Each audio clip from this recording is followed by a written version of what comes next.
ಪ್ರೀತಿಯ ವೀಕ್ಷಕರೇ, ಕರುನಾಡು ಪಯಣ ಚಾನೆಲ್ಗೆ ಸುಸ್ವಾಗತ.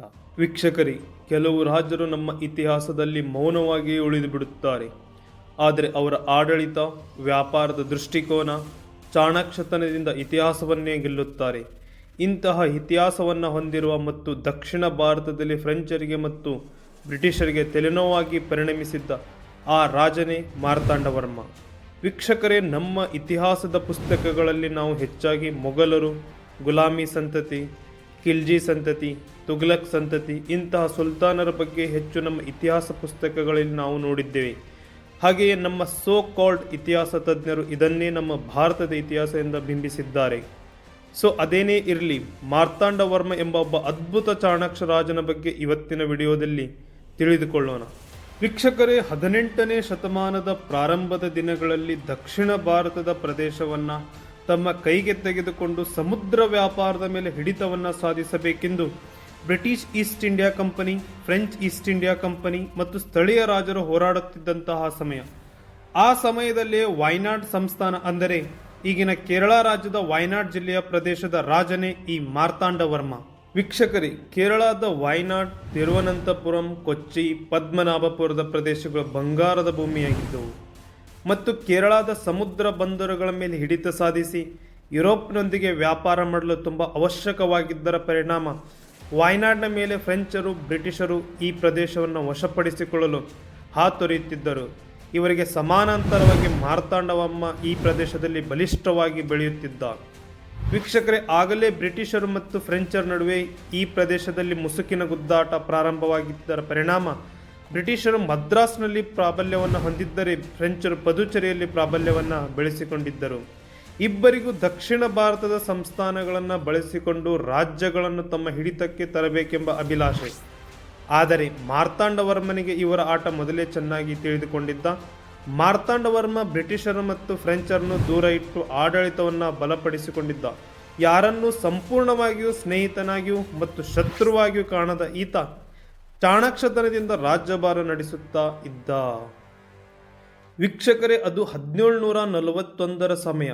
ದಕ್ಷಿಣ ಭಾರತದ ರಾಜಕೀಯವನ್ನು ಬದಲಿಸಿದ ವರ್ಷ. ಫ್ರೆಂಚರು ಕೊಟ್ಟಾರಕರ ಸಂಸ್ಥಾನವನ್ನು ಮುಂದಿಟ್ಟುಕೊಂಡು ತಿರುವಾಂಕೂರಿನ ಮೇಲೆ ಯುದ್ಧ ಸಾರಿದರು. ವೀಕ್ಷಕರೇ, ಮಾರ್ತಾಂಡವರ್ಮ ಈ ಮೊದಲೇ ಪದ್ಮನಾಭಪುರದಿಂದ ತಿರುವನಂತಪುರಕ್ಕೆ ರಾಜಧಾನಿಯನ್ನು ಸ್ಥಳಾಂತರಿಸಿದ್ದ. ಯುರೋಪಿನ ಶಸ್ತ್ರಾಸ್ತ್ರ, ಬಂದೂಕು, ಬಲಾಢ್ಯ ಸೈನ್ಯವನ್ನು ಹೊಂದಿದ್ದಂತಹ ಫ್ರೆಂಚರು ಪ್ರಾರಂಭದಲ್ಲಿ ಮೇಲುಗೈಯನ್ನು ಸಾಧಿಸಿದರು. ಆದರೆ ಮಾರ್ತಾಂಡವರ್ಮನ ತಿರುವಾಂಕೂರು ಸೈನ್ಯ ನಂತರ ಮೇಲುಗೈಯನ್ನು ಸಾಧಿಸಿ ಫ್ರೆಂಚರಿಗೆ ಅಪಾರ ಪ್ರಮಾಣವಾದಂತಹ ನಷ್ಟವನ್ನು ಮಾಡ್ತಾರೆ. ಈ ಯುದ್ಧ ಇತಿಹಾಸದಲ್ಲೇ ಮೊದಲ ಬಾರಿಗೆ ಭಾರತೀಯ ರಾಜನೊಬ್ಬ ಯುರೋಪಿಯನ್ನರನ್ನು ಈ ದೊಡ್ಡ ಪ್ರಮಾಣದಲ್ಲಿ ಸೋಲುಣಿಸಿದ್ದ. ವೀಕ್ಷಕರೇ, 1753 ಆಗಸ್ಟ್ 15ರಂದು ನಡೆದ ಒಪ್ಪಂದದಲ್ಲಿ ಫ್ರೆಂಚ್ನ ಡಚ್ ಪಡೆಗಳು ತಮ್ಮ ಸಂಪೂರ್ಣ ಅಧಿಕಾರವನ್ನು ಮಾರ್ತಾಂಡವರ್ಮನಿಗೆ ಒಪ್ಪಿಸಿ ಶರಣಾದವು. ಈ ಒಂದು ಯುದ್ಧ ಫ್ರೆಂಚರಿಗೆ ಭಾರತದ ಮೇಲಿನ ಪ್ರಭಾವ ಕಡಿಮೆಯಾಗುವಂತೆ ಮಾಡಿದ್ದರ ಪರಿಣಾಮ ಫ್ರೆಂಚರು ಈ ಯುದ್ಧದ ನಂತರ ಆಗ್ನೇಯ ಏಷ್ಯಾದ ಕಡೆಗೆ ಹೆಚ್ಚಿನ ಗಮನವನ್ನು ನೀಡಲು ಪ್ರಾರಂಭವನ್ನು ಮಾಡ್ತಾರೆ. ಇದರ ಪರಿಣಾಮ ಭಾರತದಲ್ಲಿ ಬ್ರಿಟಿಷರು ಬಹಳಷ್ಟು ವೇಗವಾಗಿ ತನ್ನ ಪ್ರಾಬಲ್ಯವನ್ನು ಬೆಳೆಸುತ್ತಿದ್ದರು. ಈ ಯುದ್ಧದ ನಂತರ ತಿರುವಾಂಕೂರು ಸಂಸ್ಥಾನದ ಪ್ರಾಬಲ್ಯದ ಬಗ್ಗೆ ಬ್ರಿಟಿಷರ ದಾಖಲೆಗಳಲ್ಲಿ ಸಿಕ್ಕ ವಾಕ್ಯಗಳು Travancore is not a kingdom to be touched lightly ಎಂಬ ಶಬ್ದಗಳು ಬ್ರಿಟಿಷರಿಗೆ ತಿರುವಾಂಕೂರಿನ ಶಕ್ತಿಯನ್ನು ತಿಳಿಸುತ್ತದೆ. ಹಾಗೆ ಫ್ರೆಂಚರ ದಾಖಲೆಗಳಲ್ಲಿ ಸಿಕ್ಕ the Raj of Travancore is capable of defeating European power ಎಂಬ ಶಬ್ದಗಳು ಹೇಗೆ ಮಾರ್ತಾಂಡವರ್ಮ ಆಡಳಿತ ನಡೆಸಿದ್ದ ಎಂದು ತಿಳಿಯಬಹುದಾಗಿದೆ. ವೀಕ್ಷಕರೇ, ಇಂಥ ಗೌರವ ಆ ಕಾಲದ ಭಾರತದ ಬೇರೆ ಯಾವ ರಾಜ್ಯಕ್ಕೂ ಬರಲಿಲ್ಲ.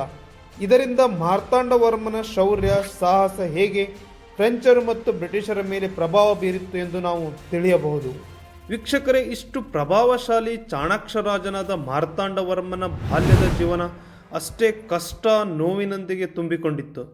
ಮಾರ್ತಾಂಡವರ್ಮನಿಗೆ ಬಾಲ್ಯದಲ್ಲಿಯೇ ಶತ್ರುಗಳು, ರಾಜ್ಯ ಕುಟುಂಬದೊಳಗಿನ ಒಳಜಗಳದ ಕುತಂತ್ರ ಇದನ್ನೆಲ್ಲ ನೋಡಿ ಬೆಳೆದಂತಹ ಮಾರ್ತಾಂಡವರ್ಮ ಅವನ ಮಾವಂದಿರೇ ಅವನ ಸಿಂಹಾಸನರಲ್ಲ ಅಂತ ಹಲವಾರು ಹತ್ಯೆ ಪ್ರಯತ್ನಗಳನ್ನು ಮಾಡಿದ್ದರು. ಇಂತಹ ಅಪಾಯಗಳಿಂದ ಪಾರಾಗುತ್ತಾ ಕಾಲಕ್ರಮೇಣ ಜನರ ವಿಶ್ವಾಸದಿಂದ ಮಾರ್ತಾಂಡವರ್ಮ ರಾಜನಾಗ್ತಾನೆ. ವೀಕ್ಷಕರೇ, ಮಾರ್ತಾಂಡವರ್ಮನ ಆಡಳಿತದಲ್ಲಿ ತಿರುವಾಂಕೂರು ಸೈನ್ಯ, ಅರ್ಥವ್ಯವಸ್ಥೆ, ವ್ಯಾಪಾರದ ಪರಿಣಾಮ ದಕ್ಷಿಣ ಭಾರತದಲ್ಲಿ ಪ್ರಬಲ ರಾಜ್ಯವಾಗಿ ಬೆಳೆಯಿತು.